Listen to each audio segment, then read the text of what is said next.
I'm entitled to half of everything, including that massive tech fortune you inherited, Derek declared with the kind of arrogant smile that made my blood run cold, his voice carrying across the packed courtroom in Portland, Oregon, like he was announcing his lottery winnings to the world. Before we dive back in, let us know in the comments where you're watching from.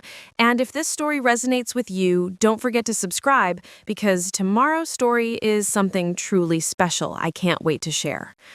The audacity in his tone sent shockwaves through my entire body, but I forced myself to remain perfectly still in my chair at the defendant's table, my hands folded calmly in my lap, even though every fiber of my being wanted to leap up and scream the truth. Derek sat across the aisle with his high-powered attorney, looking like a man who had already mentally spent every dollar he planned to steal from me. My name is Cassandra Riley, and at 42 years old, I never imagined I'd be sitting in a divorce courtroom in the heart of Portland's financial district, watching the man I had trusted with my heart attempt to systematically destroy everything my brilliant uncle had spent decades building. Derek lounged in his expensive Italian suit, one that I had foolishly purchased for him last Christmas, with his perfectly styled auburn hair gleaming under the harsh courtroom fluorescence, radiating the same confidence that had once swept me off my feet but now made me physically nauseous. Your Honor, Derek's attorney, a shark-like man named Timothy Northridge, continued with practiced precision. My client has been an integral part of Mrs. Riley's life for the past 4 years, providing emotional support, business guidance, and personal sacrifice that directly contributed to her ability to manage and grow the substantial inheritance she received during their marriage. Northridge's briefcase practically overflowed with documents, each one carefully crafted to paint Derek as some kind of devoted husband who deserved compensation for his so-called contributions to my success. I watched the gallery of spectators lean forward in their seats, their eyes wide with fascination at what the local news had dubbed Portland's million-dollar divorce battle. Some were probably doing quick mental calculations, trying to estimate exactly how much Derek might walk away with if his audacious plan succeeded. The Portland Tribune had sent their best court reporter, and I could see her fingers flying across her tablet as she captured every word of what she clearly expected to be a massive financial settlement story. The courthouse had attracted an unusual crowd today, a mix of curious onlookers, legal students studying high-stakes divorce proceedings, and what appeared to be other attorneys taking notes on strategy.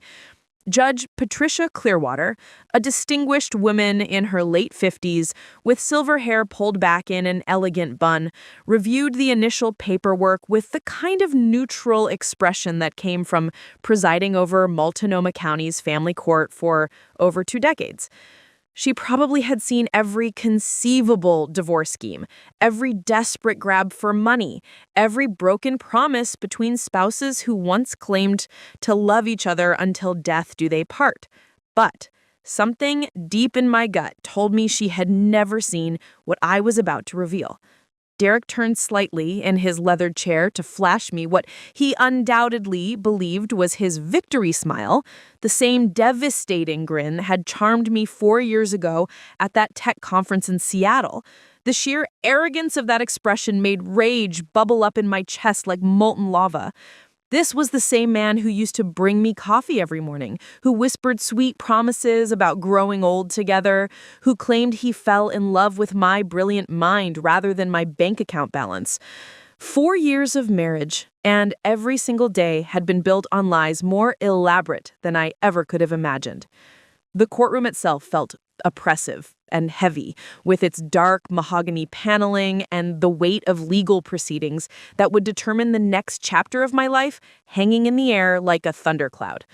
Through the tall windows, I could glimpse the bustling streets of downtown Portland, where people were living their normal Tuesday afternoon lives, while mine was being dissected by strangers who saw me as nothing more than another wealthy woman about to be taken for everything she was worth. My leather purse sat beside me on the defendant's table, and I could feel the weight of the manila envelope inside. The envelope that would change everything. The envelope that would transform Derek's smug confidence into complete and utter humiliation.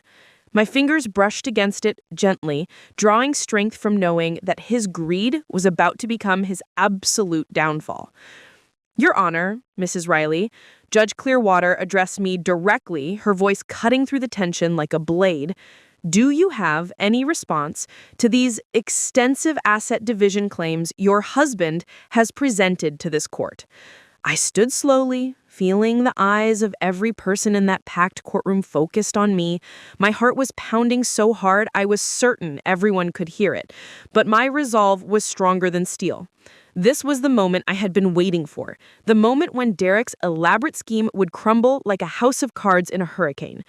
Your Honor, I said, my voice steady and clear despite the adrenaline coursing through my veins, I believe there's something extremely important this court needs to examine before we proceed with any discussion of asset division.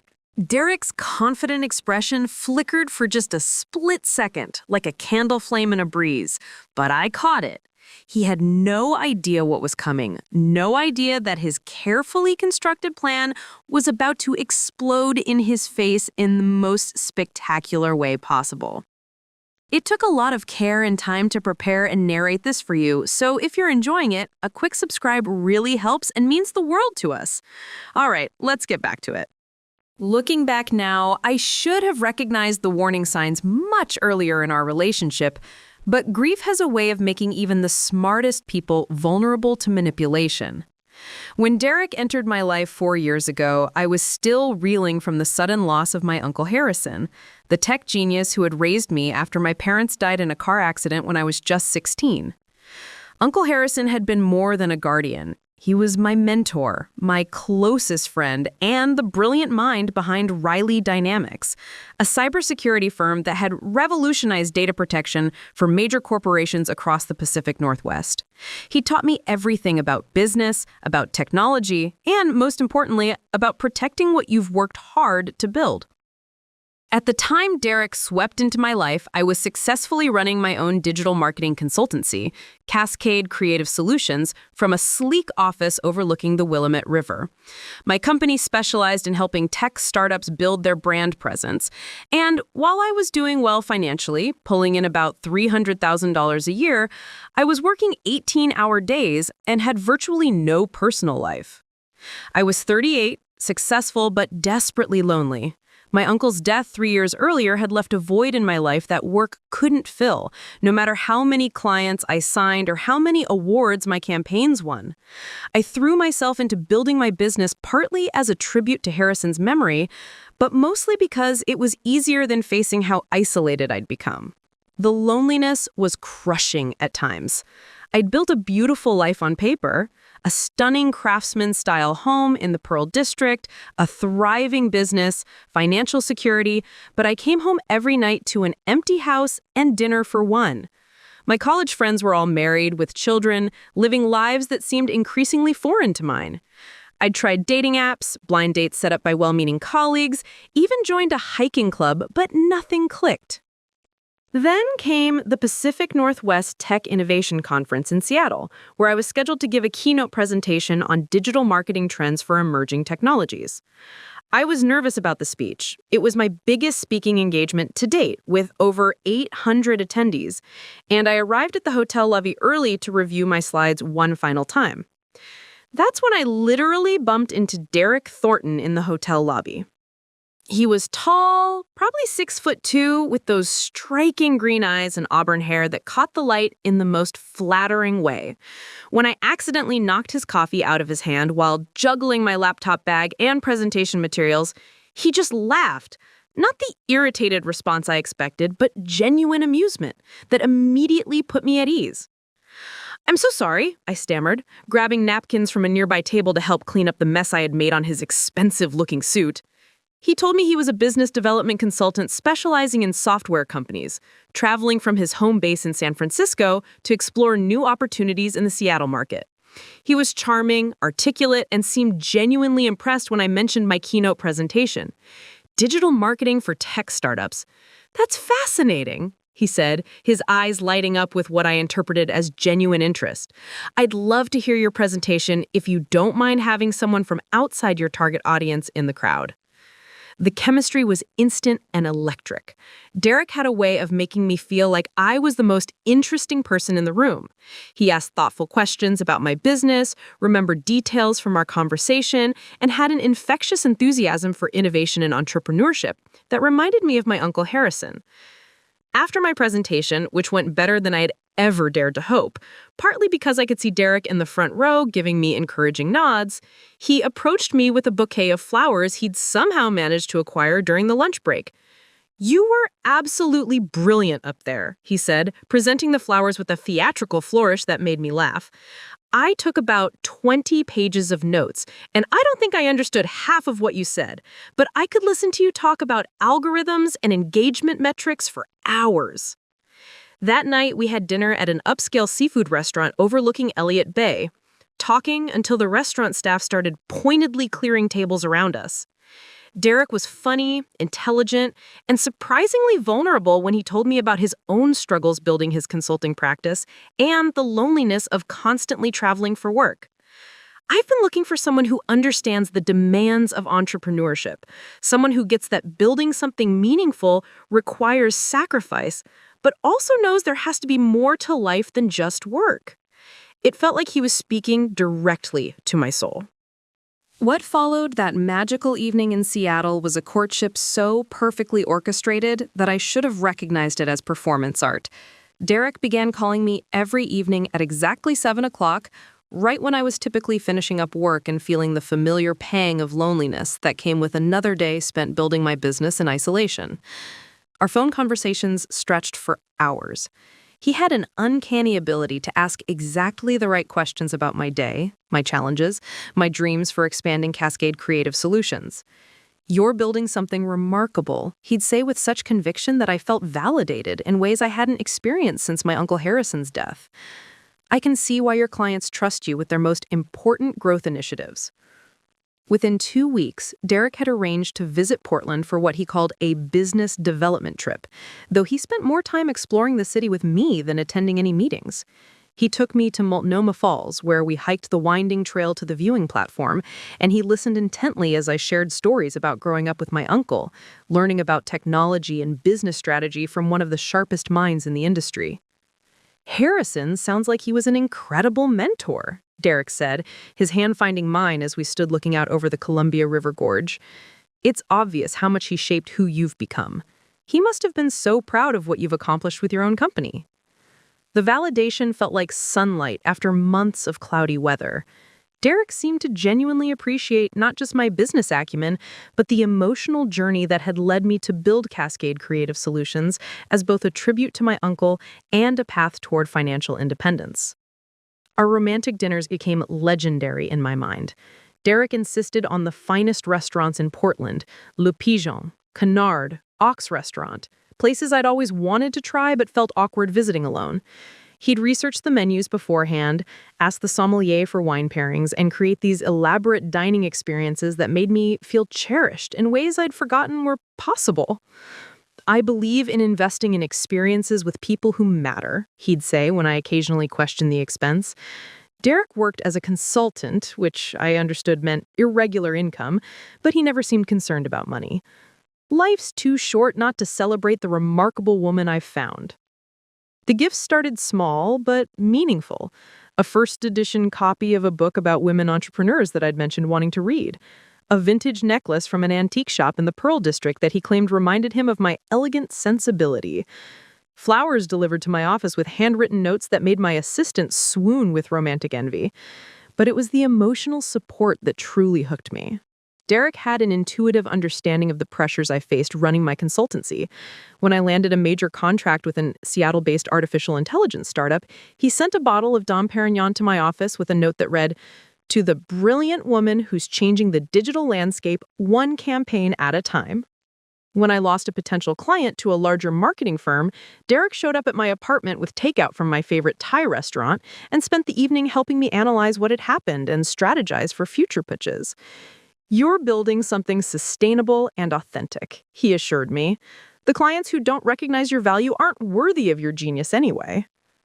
6 months into our relationship, Derek began talking about relocating to Portland permanently. "San Francisco has lost its charm for me," he explained during one of our weekend getaways to the Oregon coast. "I found something here worth staying for." We were walking along Cannon Beach at sunset, and the romantic setting made his words feel like poetry. The physical chemistry between us was undeniable, but it was Derek's emotional intelligence that truly captured my heart.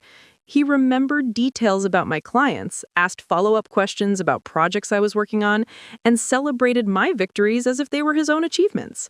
For the first time since my uncle's death, I felt like I had a true partner who understood the entrepreneurial journey. Derek's proposal came exactly 14 months after we met, during a private dinner cruise on the Willamette River.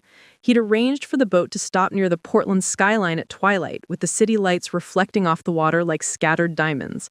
The ring was stunning, a vintage Art Deco design with a brilliant cut diamond surrounded by smaller sapphires that caught the light in the most mesmerizing way. "Cassandra Riley," he said, dropping to one knee on the boat's deck while a photographer he'd secretly hired captured every moment. "You've shown me what it means to build something beautiful and lasting. Will you marry me and let me spend the rest of my life supporting your dreams?" The proposal was perfect, romantic, and exactly the kind of grand gesture I dreamed about but never expected to receive. Through tears of joy, I said yes, already imagining our future together, combining his business development expertise with my marketing skills, maybe even starting a joint consultancy that could help tech startups from concept to market domination. Derek's reaction to my yes was everything I could have hoped for. He swept me into his arms, spinning me around the deck while champagne appeared as if by magic, along with a violinist who played our favorite song as Portland's lights twinkled around us like a fairy tale backdrop. "I can't wait to build our life together," he whispered in my ear as we danced slowly on the boat deck. "You're going to revolutionize everything you touch, and I'll be right there supporting every brilliant decision you make." Looking back now, I realized that Derek's proposal was the culmination of the most sophisticated, long-term manipulation I'd ever encountered. Every romantic gesture, every supportive comment, every perfectly timed gift had been calculated to make me believe I'd found my soulmate. He'd studied my vulnerabilities, my loneliness, my grief, my need for validation, and crafted a persona designed to fill every emotional void in my life. But in that moment, sailing past the Portland skyline with my dream ring on my finger and my perfect man holding me close, I thought I was the luckiest woman alive. Planning our wedding became an exercise in Derek's persistent charm, meeting my attorney's unwavering pragmatism. My lawyer, Rebecca Santos, had been handling my business contracts since I started Cascade Creative Solutions, and she developed a reputation in Portland's legal community for being thorough to the point of obsession when it came to protecting her clients' interests. "Cassandra," Rebecca said during our meeting at her downtown office 3 months before the wedding, "you need a prenuptial agreement. It's not romantic, it's not fun to discuss, but it's absolutely essential for someone in your financial position." Her corner office overlooked Pioneer Courthouse Square, and I could see couples taking engagement photos in the park below while we discussed the distinctly unromantic business of marriage contracts. I shifted uncomfortably in the leather chair across from her mahogany desk. The idea of a prenup felt like planning for failure before we'd even started, like buying divorce insurance on the same day I was selecting wedding flowers. "Rebecca, I understand why you're recommending this, but Derek isn't interested in my money. He has his own consulting business, his own income stream. We're partners." Rebecca's expression remained diplomatically neutral, but I caught the slight tightening around her eyes that meant she was choosing her words carefully. I've seen too many successful women get blindsided by partners who seemed financially independent right up until the divorce papers were filed. A prenup isn't about distrust. It's about clarity. She pulled a thick folder from her filing cabinet and placed it on the desk between us. "Your Uncle Harrison was incredibly wise about asset protection. Did you know he had safeguards built into his will specifically to protect your inheritance from potential marital claims?" This was news to me. Uncle Harrison had died so suddenly. a heart attack at age 58 while working late in his home office, that I'd been too grief-stricken during the estate proceedings to focus on the complex legal details. I'd inherited his house, his investment portfolio, and his shares in Riley Dynamics, but the technical aspects of the inheritance structure had been handled by his estate attorney, while I focused on keeping my own business running and processing my loss. "What kind of safeguards?" I asked, suddenly very interested in the legal intricacies I'd previously ignored. Rebecca opened the folder and pulled out several documents marked with colorful sticky tabs. Harrison created something called a dynasty trust structure, very sophisticated estate planning that most people never bother with. He was clearly concerned about protecting the wealth he'd built from potential future claims, whether from creditors, lawsuits, or marital dissolution. She spread the documents across her desk like she was laying out evidence in a case. The assets trust, which include the Riley Dynamics stock, his investment accounts, and the property holdings, are technically owned by the trust, not by you personally. You're the beneficiary with full control over distributions, but the legal structure creates multiple layers of protection. I stared at the paperwork, trying to process what she was telling me. So, the inheritance isn't actually mine? "Oh, it's absolutely yours," Rebecca clarified quickly. "You have complete control over how the assets are managed and distributed, but the legal structure means that if anyone ever tried to make a claim against your personal assets, like in a divorce proceeding, the trust assets would be shielded from that claim." The implications were staggering. Uncle Harrison had essentially built a financial fortress around his life's work, designed to protect it from exactly the kind of situation Rebecca was warning me about. But even with these protections in place, she insisted that a prenuptial agreement would provide an additional layer of security. The trust protects the inheritance, but it doesn't protect your current business assets or your personal property. Cascade Creative Solutions, your house in the Pearl District, your investment accounts, those are all potentially subject to division and a divorce. A well-crafted prenup protects everything. Bringing up the prenup with Derek required more courage than I anticipated. We were having dinner at home. I'd cooked my grandmother's recipe for coq au vin, trying to create an intimate, comfortable atmosphere for what I knew would be an awkward conversation. "Derek, Rebecca thinks we should consider a prenuptial agreement. She says it's standard practice for anyone with significant business assets." I braced myself for hurt feelings, for questions about whether I trusted him, for the kind of emotional reaction that would make me feel guilty for even bringing up the topic. Instead, Derek's response completely disarmed me. He laughed, not mockingly, but with genuine amusement that seemed to bubble up from somewhere deep and relaxed. "A prenup? Of course, darling. Whatever makes you feel secure." He reached across our dining room table and took my hand, his thumb tracing gentle circles on my palm. "I'm not marrying you for your assets, Cassie. I'm marrying you because you're the most brilliant, beautiful, passionate woman I've ever met."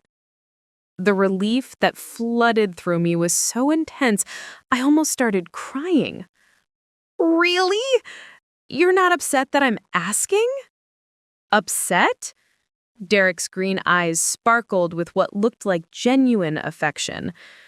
"I'm impressed that you're being smart about protecting what you've worked so hard to build." That's exactly the kind of strategic thinking that made me fall in love with you in the first place.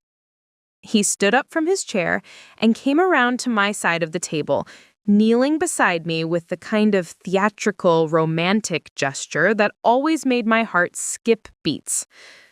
"Cassandra Riley, I would sign any document, agree to any terms, jump through any legal hoops necessary to prove that my love for you has nothing to do with your bank account balance." Derek's enthusiasm for the prenup was almost comical. When Rebecca presented the draft agreement for his review, he waved it off like it was a restaurant menu he didn't need to examine. "I'm sure it's all perfectly reasonable," he said, reaching for a pen. "Where do I sign?" "Derek," Rebecca interrupted with the patience of someone who'd dealt with eager grooms before, "you really should read through the document carefully. This agreement covers asset division, spousal support, business interests, inheritance protection. It's comprehensive. Derek's signature was already halfway across the signature line. Rebecca, I appreciate your thoroughness, but I trust Cassie completely. If she thinks this agreement is fair, then it's fair. End of discussion. He finished signing with a flourish, then handed the pen to me with a grin. There. Now can we focus on the fun parts of wedding planning? Like whether we want a string quartet or a jazz trio for the ceremony? Rebecca looked like she wanted to say something else, but Derek's casual dismissal of the legal complexities made any further discussion seem unnecessary. The agreement was signed, notarized, and filed away in her office safe where it would remain untouched for the next 3.5 years. Looking back now, I realized that Derek's eager willingness to sign the prenup should have been my first major red flag. What I interpreted as romantic trust was actually calculated confidence. He was so certain of his ability to manipulate our eventual divorce proceedings that legal protection seemed irrelevant to his long-term strategy. But at the time, his casual attitude convinced me that my fears about gold diggers and opportunistic partners were completely unfounded. Derek wasn't interested in my money. He was interested in me. The prenup was just paperwork, a formality that proved our love was built on something more substantial than financial considerations. I had no idea I'd just signed the document that would eventually destroy his entire scheme. Our marriage started beautifully, with Derek playing the role of supportive husband so convincingly that I wondered how I'd ever lived without him. For the first 18 months, he seemed genuinely invested in our partnership, attending my business networking events, offering thoughtful feedback on my marketing campaigns, and creating the kind of domestic harmony I'd always dreamed about but never experienced. Then, Uncle Harrison's estate attorney called with news that would change everything. "Mrs. Thornton?" Jonathan Fletcher said during our phone conversation on a rainy Tuesday morning in October, "I have some significant updates regarding your uncle's estate that require immediate attention." Fletcher had been Harrison's personal attorney for over 15 years, handling everything from business contracts to the complex trust structures that Rebecca had mentioned during our prenup discussions. The call came while Derek was at the gym, his new routine since moving to Portland permanently, and I took it in my home office overlooking the Japanese garden in Washington Park. "What kind of updates?" I asked, already sensing that whatever Fletcher was about to tell me would be major. "Your uncle's investment portfolio has performed exceptionally well over the past 3 years, and we've received several significant acquisition offers for Riley Dynamics that need your consideration as the primary beneficiary." Fletcher's voice carried the careful neutrality of someone delivering life-changing news. "The trust assets have grown to approximately $7.2 million, and the acquisition offers for the company are in the $12 million range." I nearly dropped the phone. When Uncle Harrison died, his estate had been valued at roughly $3.8 million, already more money than I'd ever imagined inheriting. The idea that it had nearly doubled while sitting in carefully managed investment accounts was overwhelming. $12 million? I repeated, certain I'd misheard something. "The cybersecurity industry has exploded since your uncle's death. Riley Dynamics was ahead of its time, and now larger tech companies are desperate to acquire the proprietary algorithms and client relationships Harrison spent decades building. We have 3 serious offers, all in the $11 to $12 million range." My hands were shaking as I tried to process the magnitude of what Fletcher was telling me. Combined with the investment portfolio growth, I was looking at inheriting close to $20 million. Money that would transform not just my financial future, but my entire life trajectory.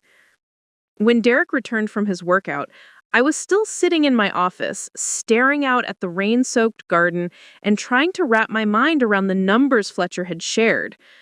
The sound of Derek's key in the front door snapped me back to reality, and I realized I needed to share this incredible news with my husband. Derek? I called out, my voice probably carrying more excitement than the situation warranted. You're not going to believe the phone call I just had. Derek appeared in my office doorway, still slightly breathless from his workout, his hair damp with sweat and his face flushed with the kind of healthy glow that always made my heart skip a beat. Good news, I hope, he said, grabbing a towel from the bathroom to dry his hair.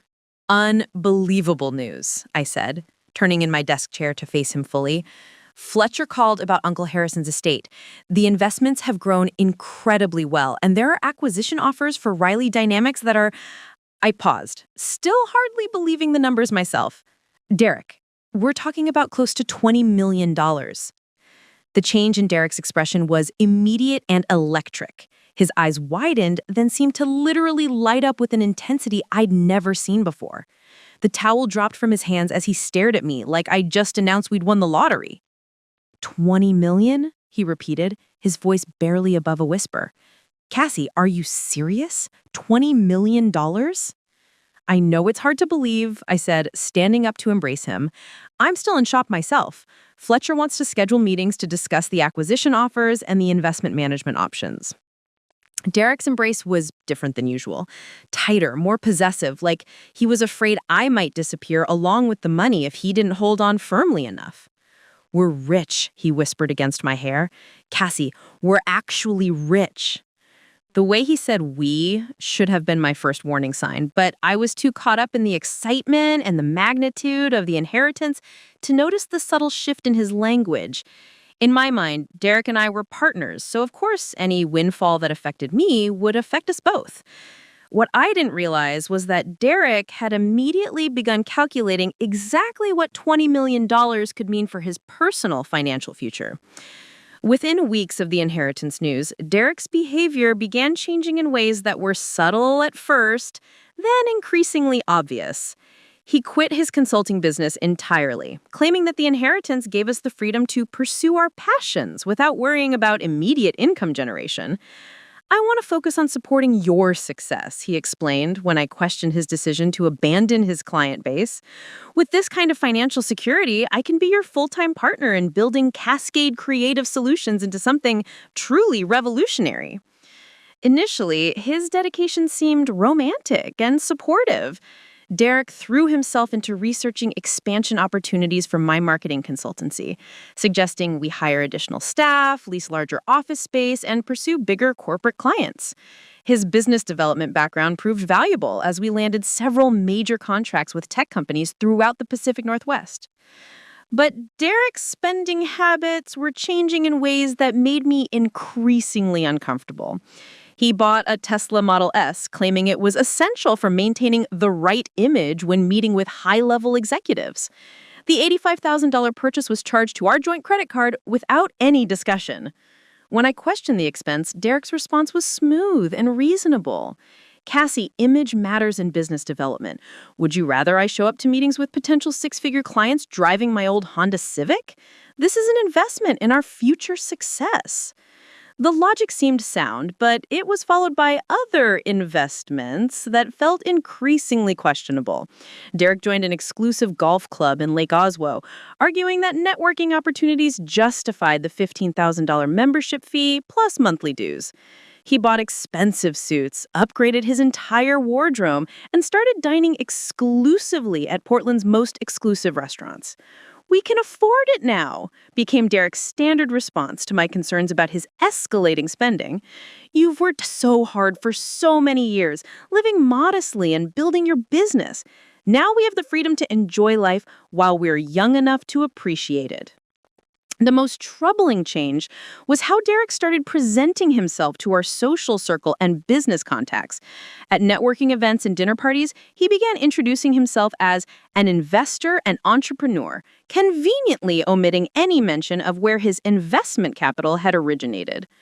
I overheard him at a Chamber of Commerce mixer, holding court with several other business owners describing his diversified investment portfolio and his strategic approach to supporting emerging technology companies. The confidence in his voice, the casual way he discussed his financial resources made my stomach turn. When I confronted him about misrepresenting our financial situation, Derek's response was defensive and manipulative. Cassie, we're married. Your assets are our assets. That's what partnership means. Besides, would you rather I introduce myself as the guy who married into money? That wouldn't exactly help with business credibility. The breaking point came during a dinner party at our neighbor's house, where Derek spent the entire evening regaling guests with stories about our investment strategy and our decision to diversify into real estate. He spoke with the authority of someone who had built wealth through years of smart financial decisions, never once mentioning that every dollar he was discussing had come from my uncle's decades of brilliant work in cybersecurity. That night, as we walked home through the quiet streets of our neighborhood, I finally asked the question that had been gnawing at me for months. Derek, do you ever think about the fact that this money came from my uncle's life work? That it represents 30 years of his innovation and sacrifice? Derek's response was casual, almost dismissive. Of course I think about it. Harrison was brilliant, and you deserve every penny of what he left you. But Cassie, he's gone, and we're here. We can honor his memory by using his gift to build something amazing together. The way he said his gift, as if Uncle Harrison had specifically intended for Derek to benefit from his life's work, revealed everything I needed to know about how my husband really viewed our marriage and my inheritance. The final straw came on a cold February morning when I discovered Derek's laptop open on our kitchen counter, displaying an email conversation that would shatter every illusion I'd maintained about our marriage. He'd left for what he claimed was an early morning meeting with a potential business partner, forgetting his computer in his rush to get out the door. I wasn't snooping intentionally. I'd simply needed to check something online and noticed his Gmail was still logged in. But the subject line of the top email in his inbox made my blood freeze. Divorce Strategy Timeline Confidential. My hands trembled as I clicked on the message, revealing a chain of correspondence between Derek and a divorce attorney named Marcus Chen that dated back nearly 6 months. The emails laid out Derek's plan with the clinical precision of a military operation, discussing timing, asset valuation, and strategic positioning that made it clear this divorce had been orchestrated long before I had any idea our marriage was in trouble. The first email on the chain, sent in late August, read, "Marcus, thank you for taking my consultation call yesterday. As we discussed, I believe the optimal timing for filing would be early spring, allowing sufficient time to establish the lifestyle and financial interdependence patterns that support a substantial spousal support claim." My vision blurred as I continued reading. Derek had been planning to divorce me for months, timing it perfectly to maximize his potential settlement from the inheritance that had transformed our lives less than 2 years earlier. Every loving gesture, every supportive comment, every romantic evening over the past 6 months had been performed while he secretly prepared to destroy our marriage. Marcus Chen's response was even more chilling. "Derek, based on Oregon's divorce laws and the information you've provided about the inheritance timing, you have a strong case for claiming a significant portion of the marital estate. The key will be demonstrating your contributions to your wife's business success and establishing that the inherited assets became marital property through commingling or joint management decisions." The email thread continued for pages, outlining Derek's strategy in nauseating detail. He'd been documenting every business dinner he attended with me, every networking event where he'd played the supportive husband, every piece of advice he'd offered about expanding Cascade Creative Solutions. In Derek's version of our marriage, He wasn't a gold digger spending my inheritance. He was a valuable business partner whose expertise and emotional support had directly contributed to my ability to manage the inherited wealth effectively. One email from Derek particularly turned my stomach. Marcus, I've been careful to establish joint decision-making patterns around the major financial choices. I insisted on being included in all meetings with the estate attorney and investment advisors, and I've made sure that several significant purchases were made in both our names. The Tesla, for instance, is jointly titled, as are the renovations we made to the house last year. I remember those renovation meetings with horror.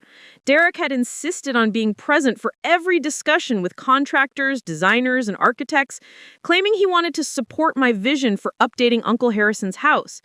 Now I realized he'd been positioning himself as a co-decision maker, creating a paper trail that suggested the inheritance money was being used for joint marital decisions rather than my individual choices. The most devastating email was Derek's response to Marcus Chen's question about emotional manipulation. I don't think she suspects anything yet. Cassie's been so grateful for my support through the inheritance process that she genuinely believes we're building something together. She's actually thanked me multiple times for helping her navigate the complexities of sudden wealth. The irony is perfect. She thinks I'm protecting her when I'm actually positioning myself for the eventual settlement. Reading those words was like being stabbed in the chest with a rusty knife. Every moment of gratitude I'd felt toward Derek for his patience and understanding during the overwhelming inheritance process had been part of his calculated strategy. He'd been studying my vulnerabilities, my gratitude, my love, and using them as weapons against my financial future. The email chain included detailed financial projections that Derek had compiled with disturbing thoroughness. He'd calculated exactly how much money had flowed through our joint accounts, which purchases could be attributed to marital decision-making, and how much spousal support he might reasonably claim based on the lifestyle he'd become accustomed to during our marriage. Marcus Chen had provided professional estimates. Based on comparable cases and the asset values you've described, I believe we could reasonably pursue a settlement in the $3 to $4 million range, plus ongoing spousal support of approximately $15,000 per month for a period of 7 to 10 years. The key is establishing that your wife's inheritance became marital property through joint management and that your contributions to the marriage justify significant compensation. $3 to $4 million plus $15,000 monthly for nearly a decade. Derek had been planning to walk away with roughly half of Uncle Harrison's life work, money that would fund his lifestyle for the rest of his life, while I dealt with the emotional and financial devastation of his betrayal. But the email that broke my heart completely was Derek's response to Marcus Chen's question about timeline. The sooner we can file, the better. I'm getting tired of pretending to be the devoted husband, and frankly, Cassie's becoming suspicious of some of my spending patterns. She asked some uncomfortable questions about the golf club membership last week, and I think she's starting to pay closer attention to our joint account activity. I'd prefer to control the narrative by filing first, rather than risk her discovering my plans and getting her own attorney involved. Derek was tired of pretending to love me.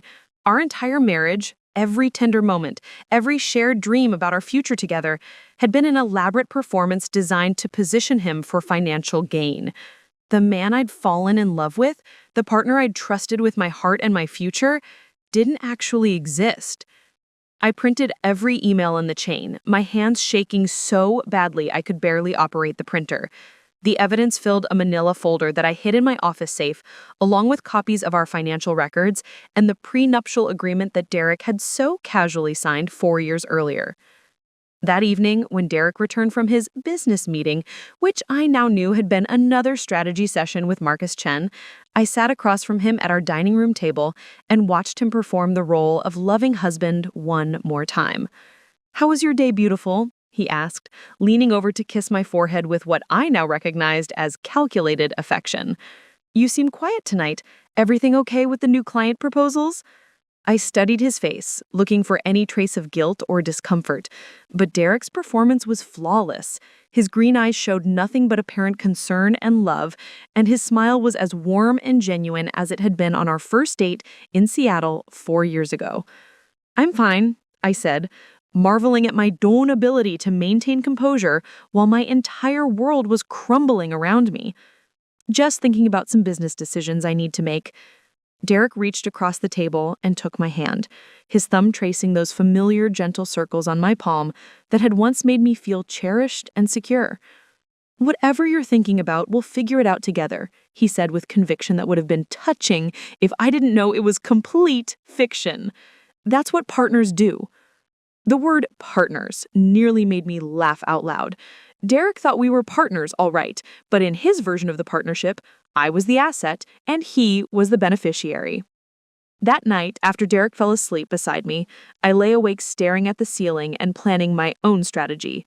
Derek had made one crucial mistake in his elaborate scheme. He had underestimated both my intelligence and my attorney's thoroughness. The prenuptial agreement he dismissed so casually was about to become the most expensive signature he had ever written. If Derek wanted to play games with my uncle's legacy, I was ready to show him exactly what those games would cost him. But unlike Derek, I wouldn't be relying on manipulation and lies. I had something much more powerful on my side: the truth and the legal documents to prove it. The war Derek had secretly declared on our marriage was about to become very public, and he had no idea that he had already lost.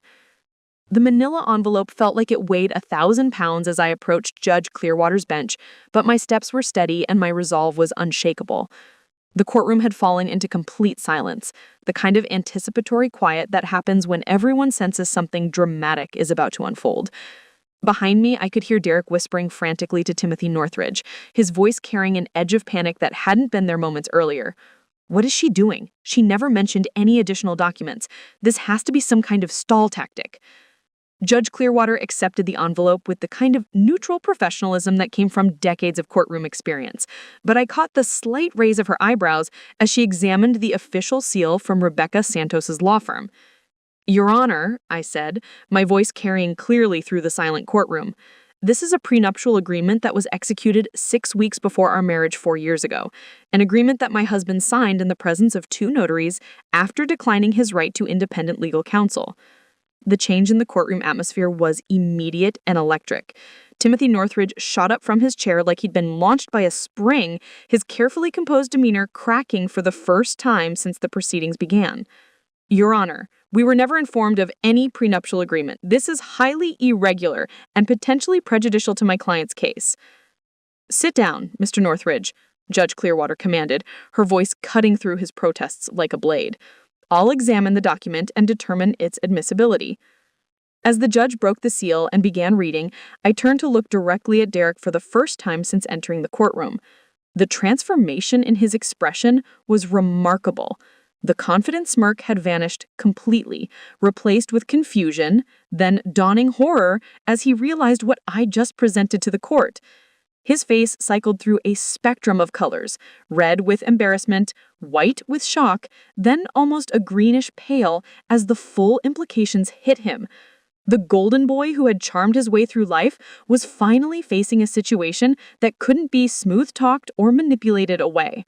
"Derek," I heard him whisper to his attorney, his voice cracking slightly, "she never told me that thing was legally binding. She said it was just paperwork, just a formality."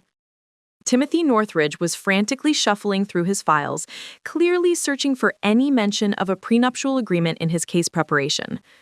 The look of growing panic on his face told the entire courtroom that Derek had never bothered to mention this crucial detail to his own lawyer. Judge Clearwater was taking her time with the document, reading each page carefully while the tension in the room built to an almost unbearable level. I could hear the scratching of reporters' pens, the soft murmur of spectators whispering to each other, and Derek's increasingly agitated breathing behind me. "This appears to be a comprehensive and properly executed prenuptial agreement," Judge Clearwater announced after several minutes that felt like hours. "Signed by both parties, witnessed by 2 notaries, with clear language regarding asset protection and inheritance provisions." Timothy Northridge approached the bench with obvious reluctance. His earlier confidence completely evaporated. Your Honor, may I examine this document? My client may have grounds to challenge its validity. Of course, Mr. Northridge, but I should warn you that this appears to be one of the most thorough prenuptial agreements I've reviewed in my 23 years on this bench. As Timothy examined the prenup, his face grew progressively paler.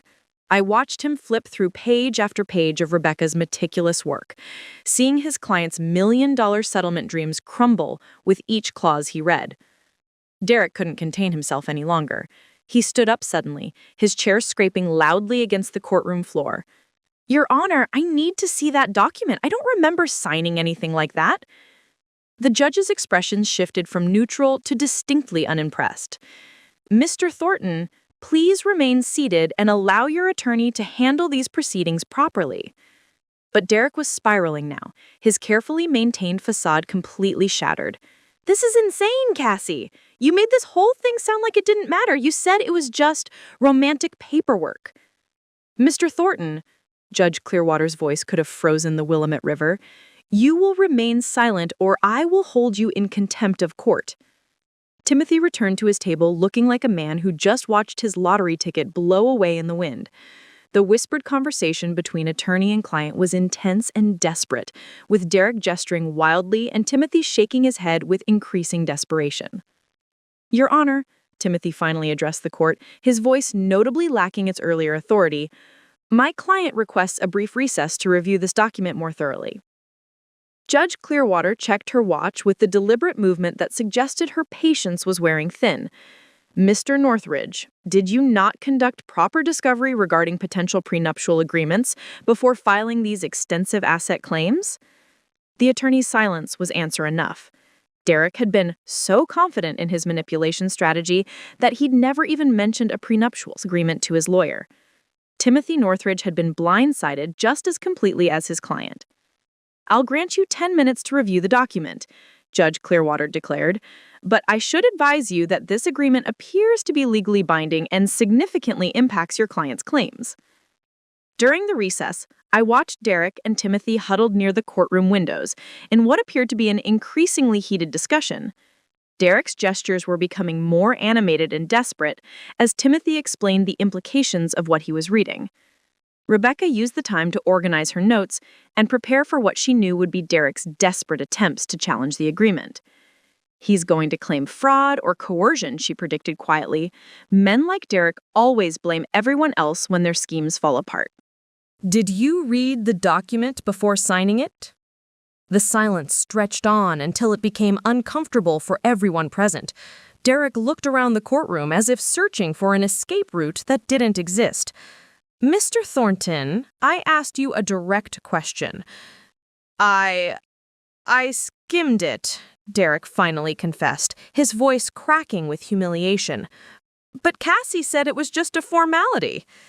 Judge Clearwater's expression was a masterpiece of judicial disapproval. Mr. Thornton, you signed a comprehensive legal document without reading it, after waiving your right to legal counsel, and now you're asking this court to invalidate it because you didn't take it seriously? The courtroom was completely silent, except for the soft scratching of the court reporter's keys and the distant hum of Portland traffic outside. Derek looked like he was about to be physically sick. Your Honor, Timothy made one final desperate attempt. Perhaps we could argue that the agreement is unconscionable given the disparity in... Mr. Northridge, Judge Clearwater interrupted. Have you reviewed the financial disclosures included with this prenuptial agreement? Timothy flipped through the document again, clearly searching for something he'd missed. There are extensive financial disclosures here, Your Honor. Indeed there are. Mrs. Thornton provided complete documentation of her assets, income, and expected inheritance. Your client signed acknowledgments confirming he reviewed and understood all financial information. This is one of the most thorough prenuptial agreements I've encountered in my career. Derek gripped the edge of his table so hard his knuckles turned white. The man who had spent 4 years positioning himself for this moment was watching his entire plan collapse in real time. Judge Clearwater began reading directly from the prenuptial agreement. Her voice carried clearly through the silent courtroom. Section 3, Paragraph A. All assets owned by either party prior to marriage shall remain the separate property of that party. Section 3, Paragraph B.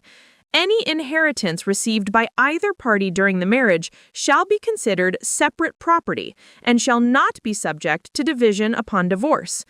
Derek's whispered, "That can't be legal," was audible to half the courtroom. Section 5 addresses spousal support. Quote, "Neither party shall be entitled to alimony or spousal support from the other, regardless of the length of the marriage or disparity in income. This section was initialed separately by both parties." The judge looked up from the document with what might have been a hint of a smile. "Mr. Thornton, this prenuptial agreement is valid, comprehensive, and legally binding. You are entitled to exactly nothing from your wife's inheritance, business assets, or personal property." The words "exactly nothing" hit Derek like physical blows, each syllable driving home the reality that his elaborate 4-year scheme had not only failed spectacularly, but was about to cost him everything he thought he'd gained. His mouth fell open in complete disbelief as he stared at Judge Clearwater, clearly hoping this was some kind of nightmare he could wake up from. "Nothing?" he whispered, the single word carrying all the devastation of a man watching his dreams crumble to dust. "Nothing," Judge Clearwater confirmed with absolute finality. Furthermore, according to Section 6 of this prenuptial agreement, all debts incurred individually by either party during the marriage remain the sole responsibility of that party. Rebecca had prepared for this moment perfectly, sliding a thick folder across the table to me. I stood and approached the bench once more, feeling lighter with each step as justice finally began to unfold exactly as Derek deserved. "Your Honor, I have comprehensive documentation of debts incurred solely by my husband during our marriage. Credit card debts for luxury purchases, the Tesla Model S loan, the failed restaurant investment in the Pearl District, exclusive golf club membership fees, and various personal expenses totaling $127,000. The number landed in the courtroom like a bomb. Derek's face went from pale to gray as the full scope of his financial catastrophe became clear.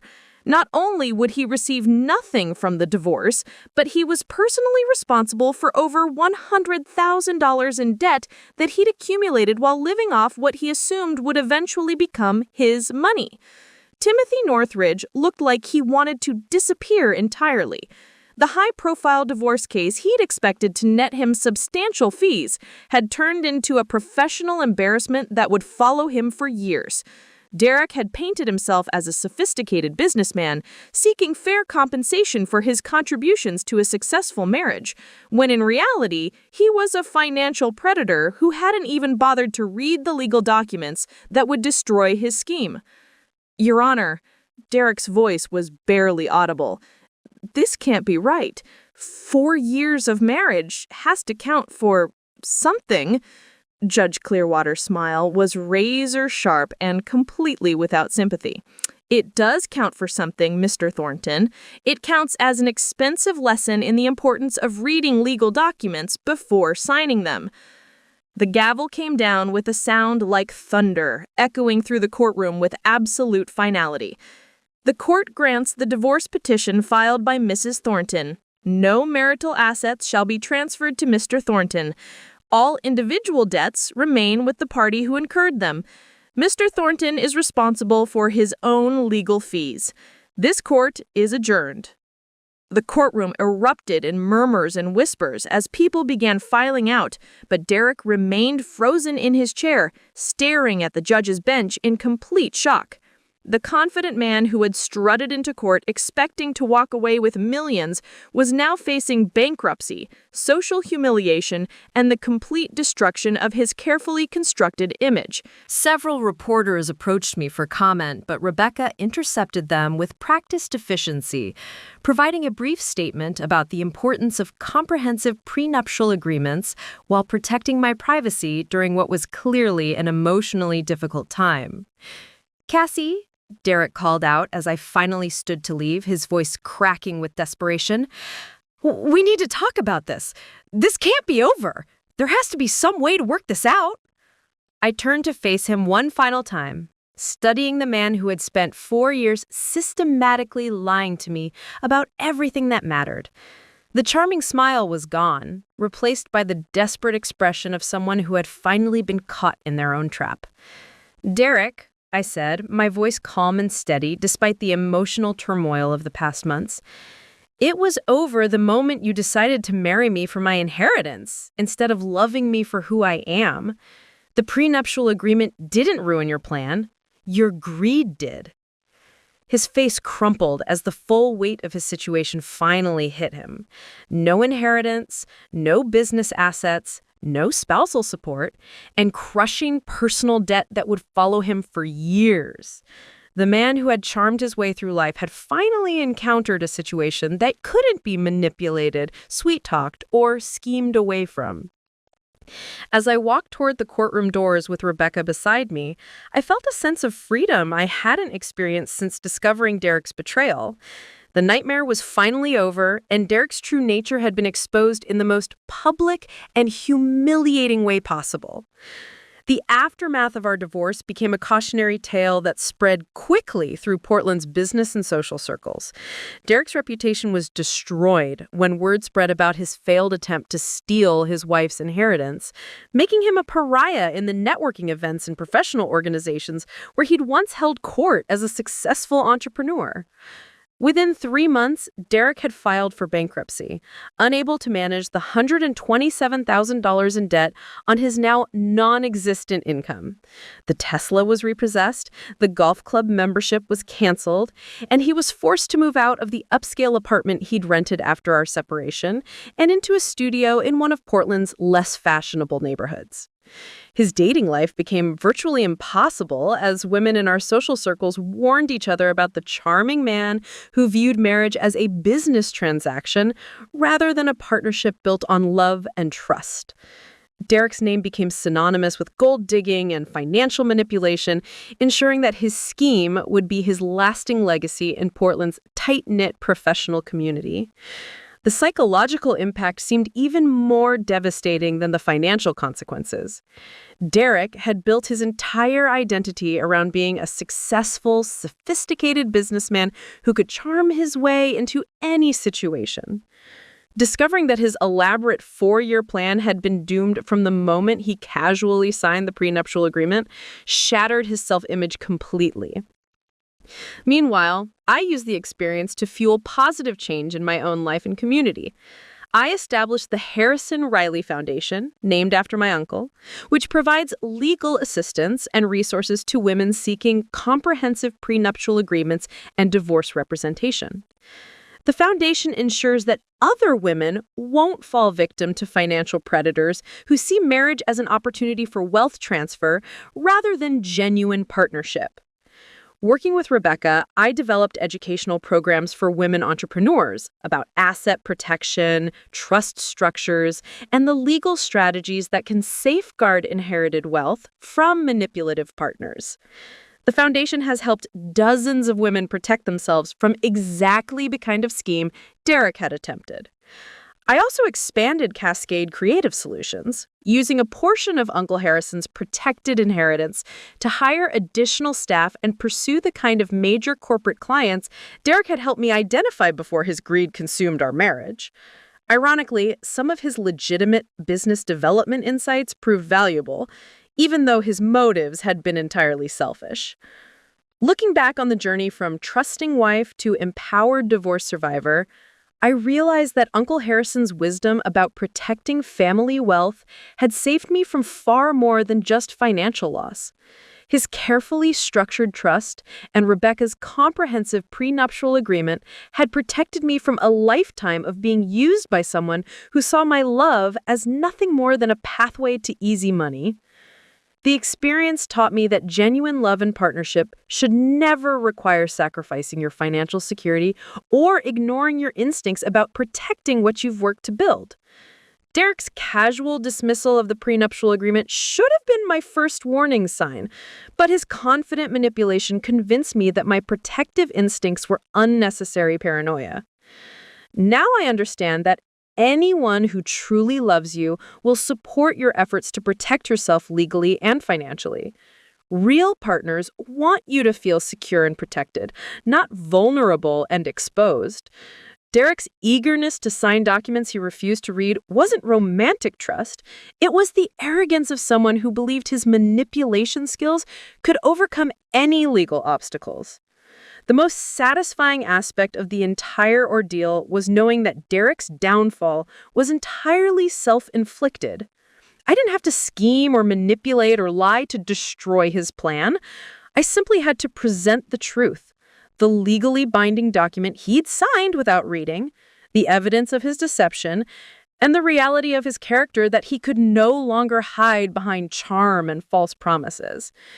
Justice, it turned out, sometimes comes with its own sense of poetic irony, and watching Derek face the consequences of his own greed was more satisfying than any revenge I could have planned myself.